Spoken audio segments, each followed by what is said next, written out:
C'est quoi quitter ça? C'est ça qui veut qu'on puisse quitter ça. Et comment on ça, monsieur? Chef! À 10h du matin. 10h du matin.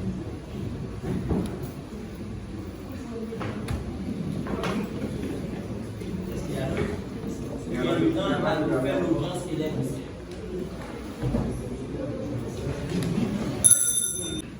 En la même date, donc, quand je voulais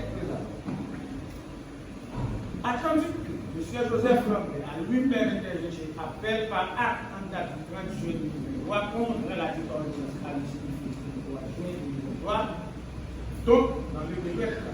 En conséquence, le ministère public requiert les honorables mesures de la proposition de déclarer recevoir dans la forme l'appel du sieur Louis Lacourci ainsi que celui du sieur Joseph Lambert interjeté dans le privé. Sur les premiers points, l'appel du sieur Louis Lacourci attendu que pour faire infirmer l'ordonnance privée, le sieur Louis Lacourci propose des points de droit suivants. Excès de pouvoir, saisine irrégulière du juge d'instruction, excès de pouvoir et violation de l'article 5.4 et 5.13 de la loi du 12 mars 2014 portant prévention et répression de la corruption, nullité de l'instruction, dénaturation des faits de la cause, violation des droits de la défense et des règles régissant l'instruction criminelle en Haïti. Attendu que, sur le premier moyen pris d'excès de pouvoir pour saisine irrégulière du juge d'instruction, la plainte du Louis Lacourci soulève que les faits présentés par le LCC ne devraient pas donner lieu à la poursuite pour les raisons suivantes. Violation par le LCC du principe de l'autonomie des assemblées parlementaires, qui s'explique par le fait que le Sénat de la République jouit du pouvoir normatif pour élaborer son budget, le diriger et contrôler son exécution. Et donc, les frais de bureau des sénateurs sont prévus dans les règlements internes du Sénat en son article 26 alinéa 2 qui dispose que tout sénateur a droit à des frais mensuels adéquats pour l'établissement et le fonctionnement de son secrétariat dans son département d'élection et dans la capitale. Violation par l'ULCC du principe de la déconcentration des services administratifs du Sénat de la République, qui s'entend par le principe que le bureau du sénateur installé dans son département d'élection est placé sous le contrôle politique du sénateur, mais administrativement relève de l'administration du Sénat de la République. L'administration du Sénat de la République n'est pas décentralisée, elle est déconcentrée. À ce titre, les employés des bureaux des sénateurs ne sont pas des employés sénateurs. Mais le Sénat de la République, que tous les contrats des coordonnateurs des bureaux des sénateurs sont signés par le questeur du Sénat de la République, responsable de l'administration du Sénat et approuvé par le président du Sénat. Il n'y a pas de délégation d'enregistrement des dépenses sur le plan de l'exécution du budget du Sénat pour chaque sénateur dans leur département. Question préjudicielle. En matière de lutte contre la corruption, il existe un certain nombre d'infractions dont la concussion, la malversation, le vol, le détournement de fonds publics pour lesquels la loi exige une autorisation préalable de la Cour supérieure des comptes et du contentieux administratif avant toute poursuite, que c'est le vœu des articles 19 et 20 du décret du 23 novembre 2005 établissant l'organisation et le fonctionnement de la Cour supérieure des comptes et du contentieux administratif. Cette autorisation est un arrêt de débet et dans le cas en débat, aucun arrêt de débet n'a été rendu contre l'inculpé Louis Laporte qui, de ce quoi bénéficie d'une décision de décharge de l'addition versée au dossier 18 d'instruction. Attention, si les deux premiers moyens soulevés par Louis Laporte par l'effet constitutif d'une infraction à la loi pénale pour laquelle la loi du pouvoir par stable pour la mise en mouvement de l'action publique. Donc, le rapport de l'IFCC devait aboutir à l'inopportunité de réponse pénale pour un remplacement sans suite pour les raisons suivantes. A. Violation par l'IFCC du principe de l'autonomie des assemblées parlementaires.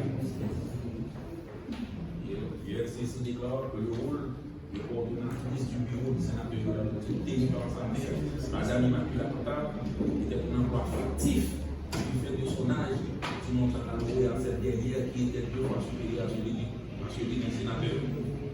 Cette affirmation de l'IFCC témoigne de l'ignorance de l'IFCC des normes du droit parlementaire.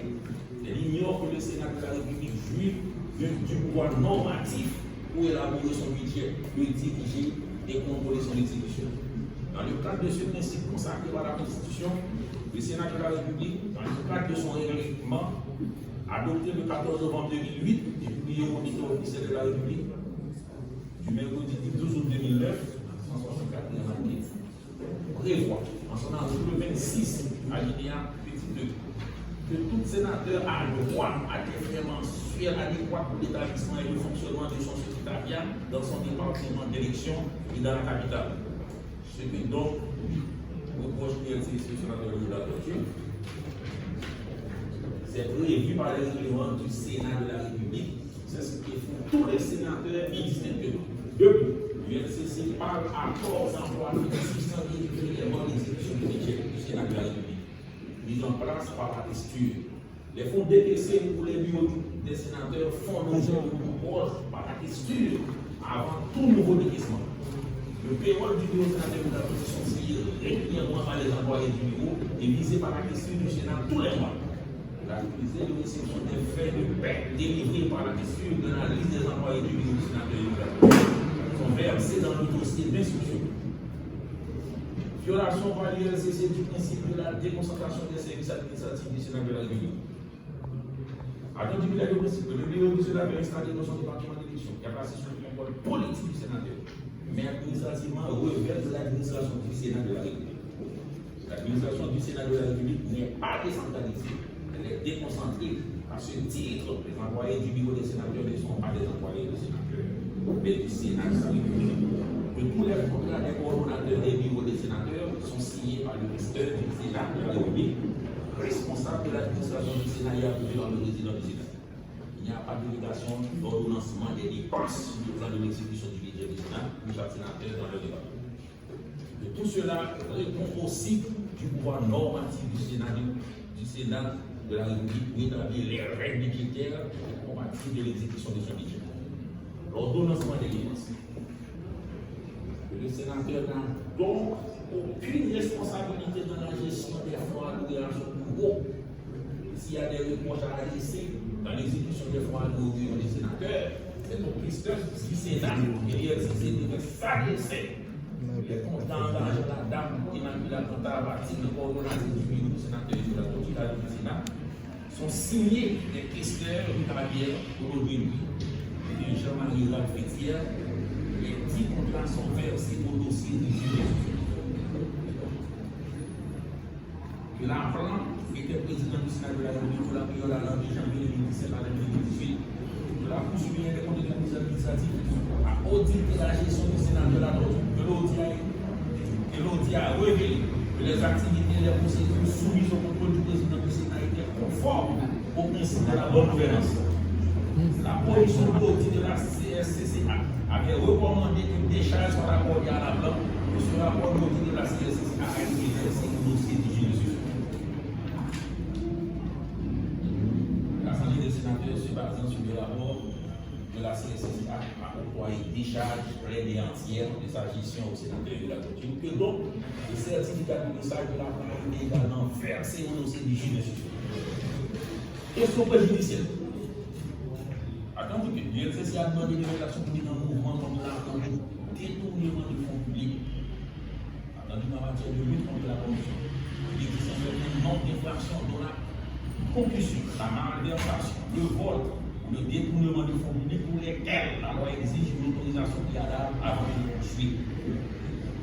Et c'est le vœu des articles 19 et 20 du décret du 23 novembre 2005 établissant l'organisation et le fonctionnement de la CSC. Selon une instrument constante de notre cours de cassation, la saisine du cabinet d'instruction comme l'ordonnance publique a été régulière sans un arrêt de répète qui engage sa responsabilité financière et comptable de droit ou de fait, constatant des malversations, des détournements, des vols, des conditions.